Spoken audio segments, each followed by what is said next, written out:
다음 소식입니다. 해외 금리 연계 파생 결합펀드 DLF 사태와 관련한 금융감독원의 징계 취소 소송 1심에서 손태승 우리금융지주 회장이 승소했습니다. 비슷한 사유로 징계를 받은 금융사 CEO들이 있어서 이번 재판 결과에 대한 후폭풍이 만만치 않을 것으로 보입니다. 최나리 기자와 이번 재판 결과의 의미 짚어보겠습니다. 우선 법원이 손 회장의 손을 들어준 배경은 뭐였습니까? 네, 금융감독원이 무리하게 제재를 내린 것으로 판단했기 때문입니다. 네. 법원은 금감원의 제재 사유 5건 중 4건에 대해 무효라고 판단하면서 금감원이 법리를 잘못 적용했다고 봤습니다.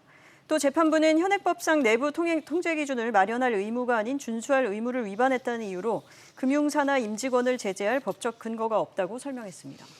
그럼 제재 사유에서 법원이 적법한 것으로 인정되는 한 가지는 뭐였습니까? 네, 우리은행에는 내부 통제를 위한 상품 선정 절차인 상품선정위원회가 있습니다. 그런데 법원은 이 위원회가 형식적이었다고 판단했습니다.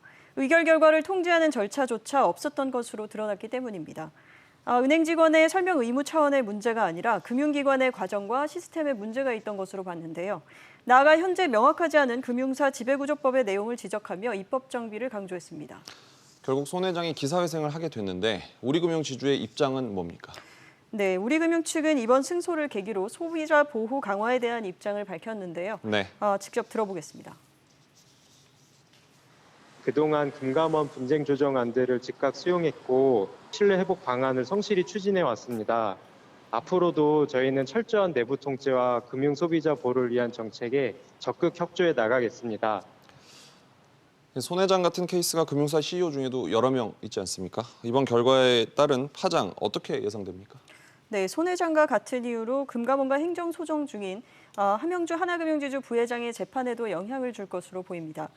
사모펀드 판매 과정에서 내부 통제 기준을 마련하지 못했다는 이유로 중징계를 받은 다른 금융사 CEO들이 줄 소송에 나설 가능성도 있습니다. 네.